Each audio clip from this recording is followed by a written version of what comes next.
Hello everyone, welcome to Star Psych, and today we're going to be discussing values. And this is actually a topic that I covered about 4 years ago on this channel. I did so by taking a value test that made you compare words against each other. And what I wanted to do is talk about how values change if they do over time by looking at the results that I got by taking this value test again recently. And I wanted to compare and contrast these results and talk about the evolution of values. Let's get into it.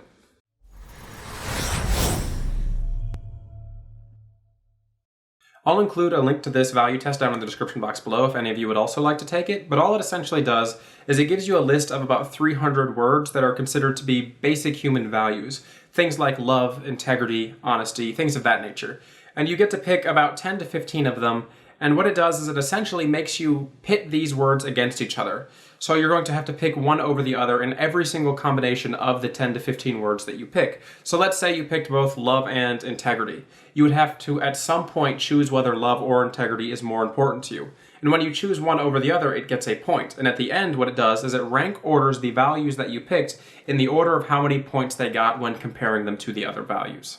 So the reason I wanted to go over this topic again after all this time is because I believe that 4 or 5 years is about the time it takes for someone to go through significant changes in personality. Now, you might look at somebody year to year and see that they're not going to change much in terms of their personality or their values, but I think people really can change over those longer periods, about 4 or 5 years.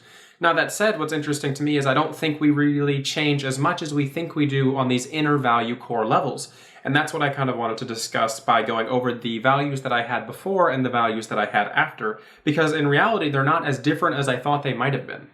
Specifically for me as an individual, the past 4 years have been a time of great growth due to my college education. I hadn't even really begun my college education the first time I took this value test, and now I have a bachelor's degree and I'm preparing for graduate school. So I believe that there can be a lot of growth in those specific years for a lot of people, and I think I just wanted to see how the values changed throughout time during that growth period. So now I'm going to put the values that I got 4 years ago up on screen and we can discuss those a little bit, and then we'll talk about how maybe those have changed, and I'll show you the newer values that I got by recently taking the test. So as you can see, my number one value is mastery, my second is intuition, my third is perceptiveness, then vision, drive, self-reliance, mysteriousness, self-control, independence, determination, challenge, spirit, effectiveness, modesty, and calmness. These are all words that I would say describe my values as an individual fairly well, specifically the term mastery. This one is one that's very close to me. Whenever I encounter something new in life or something that I'm interested in, my first goal is to kind of master it, to gain competency in it, to become some sort of expert in it. And that's what you see with things like MBTI for me. I'm very interested in becoming skilled at the things that I'm interested in, and I believe this is reflected in my values, with mastery being the number one value. So I think you can really see that the next few values on this list were very much influenced by the idea of MBTI, and specifically at this point in my life, I was really invested into learning and understanding more about MBTI, as you can see with intuition and perceptiveness being the next two values, vision right behind it. Now, drive is also a value that I believe to be very important to me because I consider myself very driven and dedicated to anything that I'm interested in. And that goes back to the idea of mastery, of kind of this competency that has to be built for the thing that I'm interested in. I push myself to higher limits to achieve the things that I want to achieve.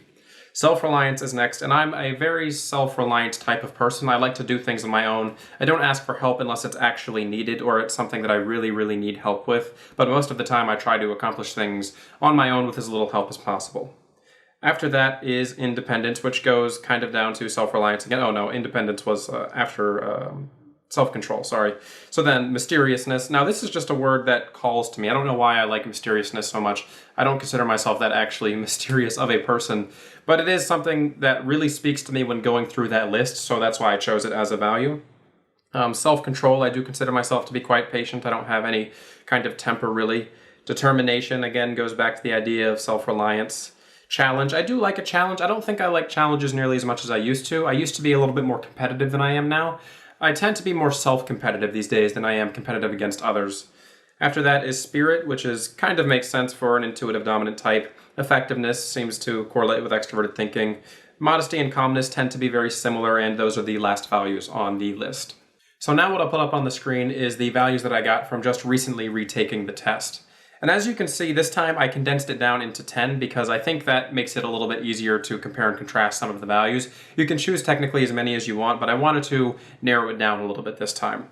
So my number one value is still mastery, and I still think that this is the word that I would associate as a absolute inner value to me. I do really enjoy the idea of mastery over topics that I'm interacting with, and it doesn't surprise me at all that mastery did not change as my number one value. Now, vision is my second value, and I think that this is also very important to me now, specifically that I have a goal that I'm set on doing that I didn't have back then. Now I'm certain that I want to be a clinical psychologist one day. I'm certain that I want to achieve a PhD, and I'm pushing really hard to achieve that vision. So that makes sense that vision has kind of upped itself on the value list for me.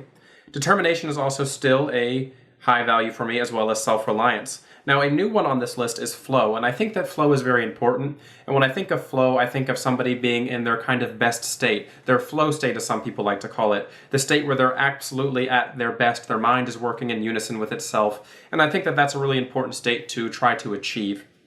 After that is focus. Now, focus is something that I've kind of had to learn as a college student and as someone who wants to be in higher education. I've had to learn how to focus on things that interest me for extended periods of time without getting distracted by things that might be in the surroundings or things that are just temporary fun like video games. I've had to learn how to focus and prioritize my life. So it's definitely gone up as a priority for me. Now, mysteriousness is still on the list, and that's kind of still interesting to me because it's, again, not something that I entirely see in myself, but it's a word that calls to me. So every time I've taken this value test, I've always picked mysteriousness. And you can see that it even weighs out some of the other choices below it, like calmness. Now, again, I consider myself to be a very calm person. I have almost no temper except, occasionally I have a playful temper playing a video game or something of that nature. But overall, I tend to be a very calm person. Approachability is certainly a value that I did not have 4 years ago. I used to be a little bit more on the edgier side, kind of more like a porcupine. It was harder to get to know me, harder to talk to me. I've really started to open up as I've matured as an individual, and that's something that I do value in myself. Now, a lot of people might be surprised to see intelligence here at the bottom of the list. And the thing that really stands out about this to me is that it's not that I don't value intelligence, because, it's still beat out about 290 other words. But it's that intelligence isn't something that I value internally in the same way that you might see with somebody who's like a thinking dominant type. I'm not striving to be the most intelligent person. I'm not striving to show off my intelligence, but I do value my intelligence as an individual.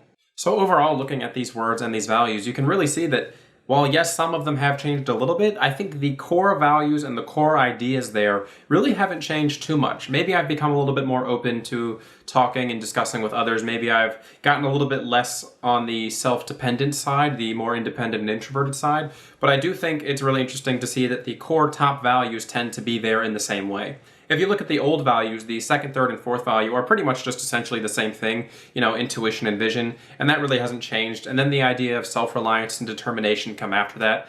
And I really think it tends to follow the same general idea of values in that kind of order, even if the words have changed a little bit. Now, I do think that I, again, have become a little bit more open, but I really do think that the general concept of mastery, understanding, vision, perception, these kinds of things are still my core values as an individual, and it's interesting to see that that hasn't really changed with time. I think I talked about this in the first video I did on this topic, but a lot of these kind of things relate to the general archetype of the INTJ as well, as someone who's very perceptive, vision-focused, goal-focused, someone who's going to be pushing towards a desire that they have in life. And I think it's interesting to see that my values as an individual kind of correlate to the archetype of the INTJ or the general INTJ kind of values that you'd be likely to see. And I'm curious to see if any of the other types would share values across a wider spectrum as well.